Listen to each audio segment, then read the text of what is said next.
It's Monday. It's time to talk about the very worst comic book of the week. And we're going to go over to Thor without Donny Cates, and the series is just going out with a whimper. Just one of the saddest endings I've ever seen to what was a very promising start for the character. And here to talk to me about that is Doc. How you doing, buddy? Oh, I'm better than Thor. We are reviewing Thor number 34, the penultimate issue of the series before it reboots under Al Ewing as Immortal Thor. Torunn Grønbekk is the writer. Juan Gideon and Sergio Davila are the artists on this one.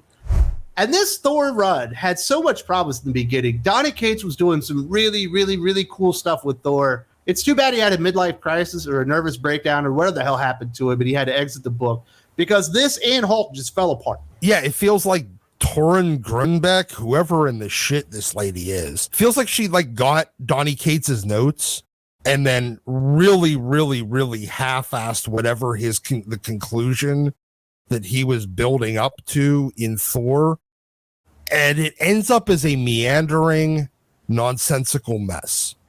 This is a tough read, Doc. I have to admit that one. It is. It's like all this is and then. There is no logic, no plot through line, nothing that happens that pushes the characters to do the next thing they do. They just do it because they have to for the plot. Now, there is a cool selling point. As you look on the cover, you've got Doctor Doom, Thanos versus Thor in a 2-on-1 situation. You would think that would be pretty cool. You would, except for nothing like that occurs in the comic. Nothing about this comic was anywhere near as cool. And plus, the inside of this comic, I'm sorry, I don't know who this artist is, but this looked like shit. It's actually two artists, Doc, but they were somewhat interchangeable.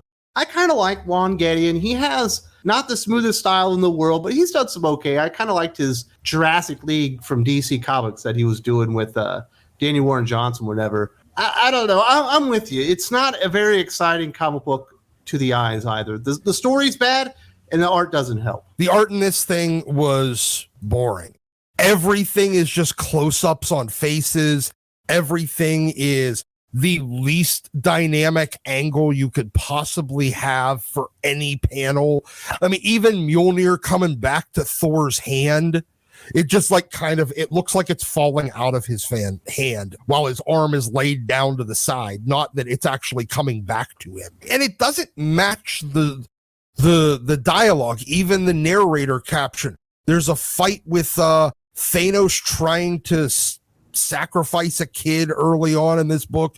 Dr. Doom gets in the way, and it's this tiny little knife that he's going to sacrifice the baby with. The narration says that it hurts a lot more than he can possibly imagine. It feels his soul being rended from his body.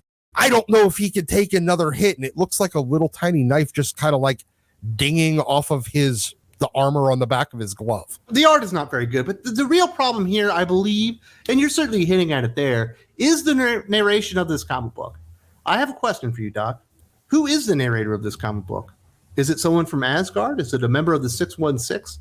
Who's actually telling this story? Because it doesn't feel like it should be in this book. I haven't the slightest goddamn clue who the narrator is. It's like it's supposed to be Thor kind of telling the story, but then it changes and it's not.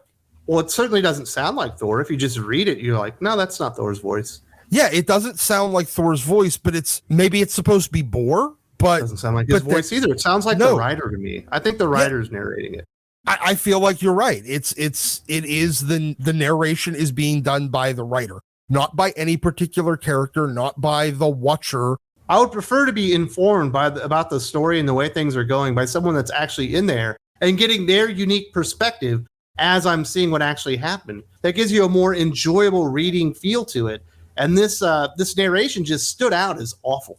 Once they got rid of thought bubbles, that's what the narration caption boxes served as, so that we felt like we were being told the story by a character. This just feels meandering. And I don't even know if I feel like it's the writer at some points, it's character at different points. At one point, I thought it was Bor because that's what it felt like it was coming across as.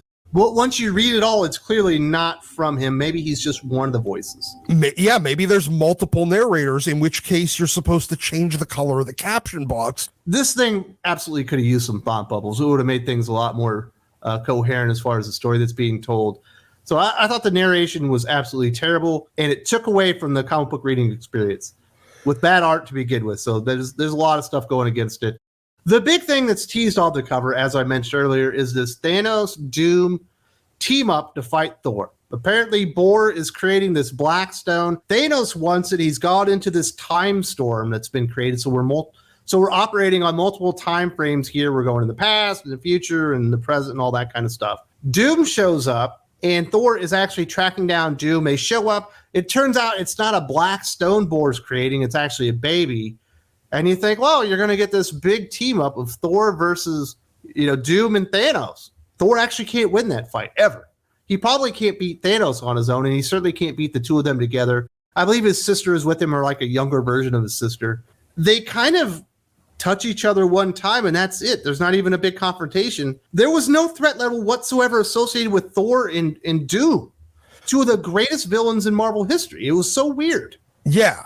I mean, look, this whole book is just Thor being a guest star in his own comic, while the conflict between Doom and Thanos over this baby is going on. While we keep bouncing around through time, nothing seems to have any sort of continuity to it. This whole thing felt like a time is a flat circle statement here. Yeah, and all of a sudden Bor's like, yeah, I remember seeing your kid when I was younger. Yeah. Jesus. So no, he knew exactly who it was, that it was somehow his grandson, just by hearing the last name and having a fight and watching a fight, and then they just jump through time, another time portal to another place to go do after more pushing stuff. Thanos and Doom through there. I don't even know where the hell they went. None of this had any sense of logic. This is just, hey, let's take everything past, present, and future, stick it in a rock tumbler, and see what the fuck happens. And then we get to the big reveal. I believe this is supposed to be the big reveal. Although most people, even if they didn't read the book, by some of the stuff that you said earlier, probably are going to figure out that this child is not just any ordinary child. And when they go through the time thing, she grows up to be a teenager, and it turns out, wouldn't you know it, the Black Stone, the Death Stone, is actually Hela. Bor created her, and then Thor takes Hela to her father, which turns out to be Loki. So I guess he's his own uncle. Is that what Loki is now?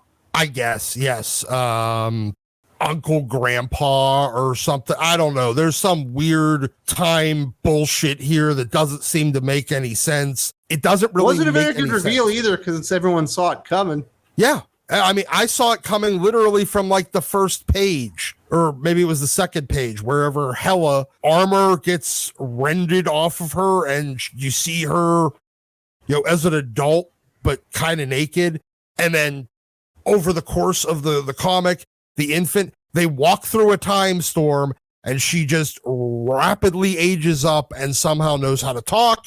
And suddenly she's just Hela again. I feel like this is trying to be some sort of meta commentary on how history always repeats itself. Everything in Norse mythology is based upon rebirth and an endless cycle, but it's just fucking boring. And there's a reason why I just call her dollar store Nordic Tinny Howard. There's another thing in here besides all those big, wonderful reveals that we talked about. Jane Foster is just here for some reason. And she's not Jane Foster in this, as she's talking to Odin and I believe Bor. She's just Valkyrie. Why is she in the story? Your guess is as good as mine, dude. Was she in the previous issues? I dropped off this book like one issue into this chick's run whenever she took over the book. So I haven't read anything in the middle. Was Jane Foster somehow an important part of this story up until now? Because in this issue, she served absolutely no purpose except for to be maybe the lackey for Bor and Odin's souls. Maybe. The only purpose I saw was for her to say, I'm Jane Foster. Does anyone care about Jane Foster Thor, let alone Jane Foster Valkyrie? It feels like that was an enormous fail on Jason Aaron's part. Yes, it really was. People liked the Jane Foster Thor thing initially, and then it just kept getting worse and worse to the point where it became insufferable. And then when he couldn't give up on the fact that, look, we're fucking tired of this chick, make her go away, then he decides to just turn her into Valkyrie and try to make her get over that way. Yeah, the last time that I remember Jane Foster being there, it's whenever it was during the Donny Cates, Nick Klein still portion of this story where Freya and Valkyrie and Angela were there right before Odin died. Freya had to be the one that saves the day in that. Oh, yeah, that was a bad issue. Yeah, Odin and Thor just, yeah, they weren't strong enough and they couldn't put their differences aside enough. Freya had to save the day, and she's the warrior queen now, and it got so fucking stupid. That's the last time I remember Valkyrie being here. It's like every once in a while, I guess they just decide to make her show up just to remind us, hey, we haven't entirely gotten rid of this character that you all fucking hate, and we're never going to, just to spite you. I guess that character might belong to Torunn Grønbekk now. I know she's done some like Mighty Thor starring Jane Valkyrie miniseries and stuff like that, but I don't know. This entire comic book was just a train wreck. There are a lot of bad comic books out there. Thor number 34 is absolutely one of them. Yeah, and nothing about it was redeeming. I can't even say, hey, at least the art was good, because the art was somehow actually even worse than the story. Are you recommending this one? I'm recommending you throw this one into the fucking sun. Yeah, hit it with a hammer or something, you know? I think hitting it a hammer would actually improve it. At the end of that review, we did talk a little bit about Jason Aaron's time with the character, which started out pretty good. People kind of like Jason Aaron's original incarnation of Thor. Then Jane Foster shows up and she never goes away. And then people started to like it a lot less. War of the Realms comes in and it's just terrible. And then the coup de grace was when Jason Aaron actually decided to destroy the origin of Thor himself in comic books for his stupid 1 billion BC Mighty Avengers bullshit. If you haven't seen this video, you haven't seen what Jason Aaron did to the character, definitely check it out right here. There's also a link in the video description.